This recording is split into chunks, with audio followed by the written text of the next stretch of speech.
ಇವತ್ತು ಜಿಲ್ಲಾ ರೈತ ಸಂಘದಿಂದ ಒಂದು ಹೋರಾಟ ಇದೆ. ನಮ್ಮ ರಾಜ್ಯ ಕಾರ್ಯದರ್ಶಿಗಳಾದಂಥ ಬಲ್ಲೂರು ರವೀಣನವರು ಮಾತಾಡ್ತಾರೆ. ಈ ಸಂದರ್ಭದಲ್ಲಿ ಕೇಳಿ.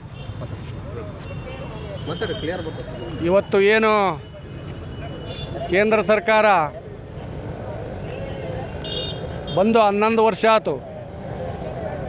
ಏನು ಅವರು ಪ್ರಣಾಳಿಕೆ ಒಳಗೆ ಹೊರಡಿಸಿದ್ರು, ಮಾನ್ಯ ನರೇಂದ್ರ ಮೋದಿಯವರ ಟೀಮ್ ಪ್ರಣಾಳಿಕೆಯಲ್ಲಿ ಸ್ವಾಮಿನಾಥನ್ ವರದಿಯನ್ನು ಜಾರಿ ಮಾಡ್ತೀವಿ ಅಂತ ಹೇಳ್ತು. ಅಧಿಕಾರಕ್ಕೆ ಬಂದ ಮೇಲೆ ಶ್ರೀಮಂತರ ಮಾತು ಕೇಳಿ ಸ್ವಾಮಿನಾಥನ್ ವರದಿಯನ್ನು ಜಾರಿ ಮಾಡಲಿಲ್ಲ. ಆಮೇಲೆ MSP ಬೆಲೆ ಖಾತ್ರಿ ಮಾಡ್ತೀವಿ ಅಂತಕ್ಕಂಥದ್ದು ಹೇಳಿ ನೀವು ಚಳುವಳಿಯನ್ನು ವಾಪಸ್ ತಗೊಳ್ರಿ ಅಂತ ಹೇಳಿದರು. ಅದನ್ನು ಶ್ರೀಮಂತರ ಮಾತು ಕೇಳಿ ಅದನ್ನು ಖಾತ್ರಿ ಮಾಡಲಿಲ್ಲ. MSP ಬೆಲೆ ಮಾಡಿದ್ದೀವಿ ಅಂತ ಹೇಳ್ತಾರೆ, ಮಾಡೋದ್ರಲ್ಲ, ಅದನ್ನು ಕಾನೂನಾಗಿ ಮಾಡಬೇಕು ಅಂತಕ್ಕಂಥದ್ದು ನಮ್ಮದು ಒತ್ತಾಯ ಇದೆ. ಆಮೇಲೆ ಇವತ್ತು ರೈತರ ಸಾಲ ಮನ್ನಾ ಮಾಡಿರಿ ಅಂತ ಕೇಳಿದ್ವಿ. ಅದನ್ನು ಇವತ್ತಿನವರೆಗೆ ಅವ್ರಿಗೆ ಸಾಲ ಮನ್ನಾ ಮಾಡಲಿಕ್ಕೆ ಆಗಲಿಲ್ಲ. ಶ್ರೀಮಂತರದು ಹೆಚ್ಚು ಕಡಿಮೆ 16 ಲಕ್ಷ ಕೋಟಿಯನ್ನು ಇವತ್ತು ಸಾಲ ಮನ್ನಾ ಮಾಡಿದ್ದಾರೆ ಶ್ರೀಮಂತರದು 128 ಜನದ. ನಾವು ಈ ದೇಶದಲ್ಲಿ 65 ಕೋಟಿ ಜನ ರೈತರಿದ್ದೀವಿ, ಕಾರ್ಮಿಕರಿದ್ದೀವಿ. ನಮ್ಮ ಸಾಲ ಮನ್ನಾ ಮಾಡಲಿಕ್ಕೆ ಸರ್ಕಾರಕ್ಕೆ ನಾವು ಪ್ರತ್ಯಕ್ಷ ಮತ್ತು ಪರೋಕ್ಷವಾಗಿ ಈ ರಾಜ್ಯ ಮತ್ತು ದೇಶಕ್ಕೆ ನಾವು 68% ತೆರಿಗೆಯನ್ನು ನಾವು ಕಟ್ತಾ ಇದ್ದೀವಿ. ಅದರಾಗ ನಮ್ಮ ಸಾಲ ಮನ್ನಾ ಮಾಡಿ ಸಾಲ ಎಷ್ಟು ನಮ್ಮದು 5.5 ಲಕ್ಷ ಕೋಟಿ. ಶ್ರೀಮಂತರ ಸಾಲ ನೀನು ಮನ್ನಾ ಮಾಡಿದ್ದೆ ಎಷ್ಟು 16.5 ಲಕ್ಷ ಕೋಟಿ. ಇದನ್ನು ನಿಮಗೆ ವಿವೇಚನೆ ಅಲ್ವೇ? ನೀವ್ಯಾರೂ ಅನ್ನ ತಿನ್ನಲ್ವೇ? ಬಟ್ಟೆ ಎಲ್ಲಿಂದ ಬರುತ್ತೆ ನಿಮಗೆ? ರೈತ ಬತ್ತಿ ಬೆಳೆದ್ರೆ ಮಾತ್ರ ಬಟ್ಟೆ ಹಾಕ್ಯಬೇಕು, ಇಲ್ಲದ್ರೆ ನೀವೇನು ಹಾಕಿರಿ? ಬೆಳೆ ಬಟ್ಟೆ ನಿಮಗೆ ಬೇಕು ತಾನೆ? ರೈತರು ಹತ್ತಿ ಬೆಳಿಬೇಕು, ನಿಮಗೆ ಒಟ್ಟಿಗೆ ಅನ್ನ ಹಾಕ್ಬೇಕು. ಆದರೆ 128 ಜನ ಶ್ರೀಮಂತರು ಮಾತು ಕೇಳಿ ರೈತರು ಸಾಲ ಮನ್ನಾ ಮಾಡಲಿಲ್ಲ, ಡೀಸೆಲ್ ಸಬ್ಸಿಡಿ ಕೊಡಲಿಲ್ಲ.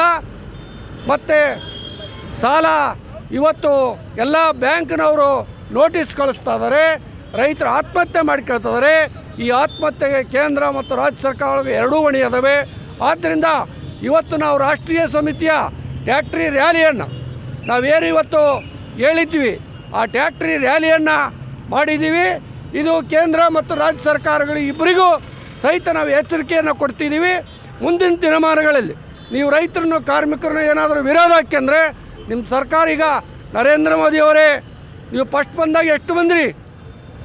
ಭಾಳ ಅದ್ಭುತವಾಗಿ ಬಂದ್ರಿ. ಎರಡನೇ ಸಲ ಎಷ್ಟು ಬಂದ್ರಿ? ಈಗ ಎಷ್ಟದಿರಿ? ಚಿತ್ರಣ ಸರ್ಕಾರ ಇದೆ ನಿಮ್ಮದು. ಮುಂದಿನ ಸಲ ನಿಮ್ಮನ್ನು ವಿರೋಧ ಪಕ್ಷದಾಗ ಕುಂದಿರ್ಸ್ತೀವಿ. ಕಾಂಗ್ರೆಸ್ನವ್ರಿಗೂ ಅಷ್ಟೇ ರಾಜ್ಯ ಸರ್ಕಾರದಲ್ಲಿ ನಿಮ್ಮನ್ನು ವಿರೋಧ ಪಕ್ಷಕ್ಕೆ ಕುಂದಿರ್ಸ್ತೀವಿ. ಯಾಕಂದರೆ ನೀವೆಲ್ಲರೂ ಶ್ರೀಮಂತರ ಮಾತನ್ನು ಕೇಳ್ಕೊಂಡು ಹೊಂಟಿದ್ದೀರಿ. ಆದರೆ ಶ್ರೀಮಂತರು ಯಾರು ನಿಮಗೆ ಒಟ್ಟಿಗೆ ಅನ್ನ ಹಾಕಲ್ಲ, ಮೈ ಬಟ್ಟೆ ಕೊಡಲ್ಲ. ಅವ್ರು ಏನಾದರೂ ಬೇರೆ ರೂಪಾಯಿ ಕೊಡ್ಬೋದು. ನಿಮ್ಮನ್ನು ನಮ್ಮನ್ನು ಜೈಲಿಗೆ ಹಾಕಿರಿ. ಎಲ್ಲಿ ಏನು ಅನ್ನ ತಿಂತಿರೋ? ಏನು ಶ್ರೀಮಂತರು ರೂಪಾಯಿ ತಿಂತಿರೋ? ಏನು ಬಂಡವಾಳಶಾಹಿಗಳು ಕಬ್ಬಿಣ ಸಿಮೆಂಟು ತಿಂತೀರ ನೀವು? ಆದ್ದರಿಂದ ಇದು ನಮ್ಮದು ಒತ್ತಾಯ ಇದೆ. ರಾಷ್ಟ್ರೀಯ ಸಮಿತಿಯ ಏನು ತೀರ್ಮಾನದೊಂದಿಗೆ ಇವತ್ತು ಎಲ್ಲ ಏನು ಚಳವಳಿಯನ್ನು ಇಡೀ ದೇಶಾದ್ಯಂತ ಎಲ್ಲ ಜಿಲ್ಲೆಯಲ್ಲಿ ಮಾಡಿದ್ದೀವಿ. ಟ್ಯಾಕ್ಟ್ರಿಗಳೆಲ್ಲ ಬರೋದು. ಆದ್ದರಿಂದ ಇದು ಕೇಂದ್ರ ಮತ್ತು ರಾಜ್ಯ ಸರ್ಕಾರಕ್ಕೆ ನಮ್ಮದು ಒತ್ತಾಯ ಇದೆ. ಇವತ್ತು ಸ್ವತಂತ್ರ ದಿನ, ಇವತ್ತು ನಾವು ಮಾಡಬಾರ್ದಾಗಿತ್ತು. ಆದ್ರೂ ನೀವು ಇಡೀ ದೇಶದ ರೈತರನ್ನ ರೊಚ್ಚಿಗೆ ಎಬ್ಬಿಸಿದ್ದೀರಿ.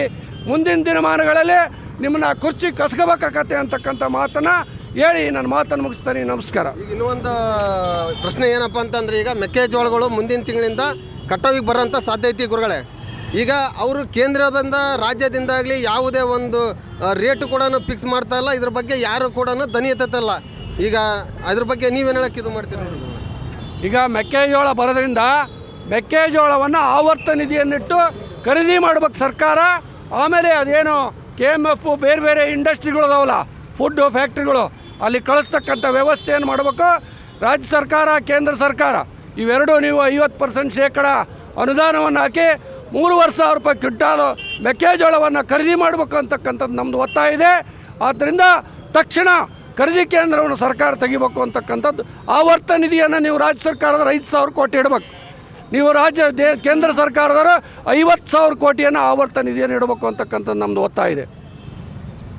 ಈಗ ರೈತರಿಗೆ ಏನಾಗ್ತೈತಪ್ಪ ಅಂತಂದರೆ, ಈಗ ನಮಗೆ ಕಂಟಿಮೀಟ್ರು ಆಮೇಲೆ ಪ್ಲೋಗಳು ಎಲ್ಲ ಕೊಡ್ತಾ ಇದಾರೆ. ಅದನ್ನು ಏನು ಮಾಡ್ತಾ ಇದಾರೆ ಅಂತಂದ್ರೆ ದಳ್ಳಾಳಿಗಳ ಮುಖಾಂತರ ಕೊಡ್ತಾ ಇದ್ದಾರೆ.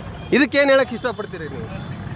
ಅದು ಅಲ್ಲಿ 16,000 ರೂಪಾಯಿ ಆದರೆ ಇಲ್ಲಿ ಹೊರಗಡೆ ಮಾರ್ಕೆಟ್ನಲ್ಲಿ 8,000 ರೂಪಾಯಿ. ಅದು 8,000 ರೂಪಾಯಿ ಈ ರಾಜ್ಯ ಸರ್ಕಾರದ ನೌಕರದಾರರು ರಾಜಕಾರಣಿಗಳು ಜೇಬಿಗೆ ಹೋಗ್ಕತಿ. ಆದ್ದರಿಂದ ನೀವು ಆ ಪ್ರೋತ್ಸಾಹ ಧನನ ರೈತನ ಅಕೌಂಟಿನ ನೇರವಾಗಿ ಕೇಳ್ರಿ. ಅವ್ನು 8,000 ರೂಪಾಯಿಗೆ ಉತ್ತಮವಾದ ಕ್ವಾಲಿಟಿಯ ಏನು ಪರಿಕರಗಳನ್ನು ತಗೊಳ್ತಕ್ಕಂಥದ್ದು ನಮ್ಮದು ಒತ್ತಾಯ ಇದೆ. ಈಗ ಹೋರಾಟದ ಬಗ್ಗೆ ನಮ್ಮ ಬಲ್ಲೂರು ರವಿ ಸರ್ ಅವರು ಮಾತಾಡಿದ್ದಾರೆ. ಇನ್ನು ಹೆಚ್ಚಿನ ಮಾಹಿತಿ ಕೊಡ್ತೇವೆ. ನಮಸ್ಕಾರ.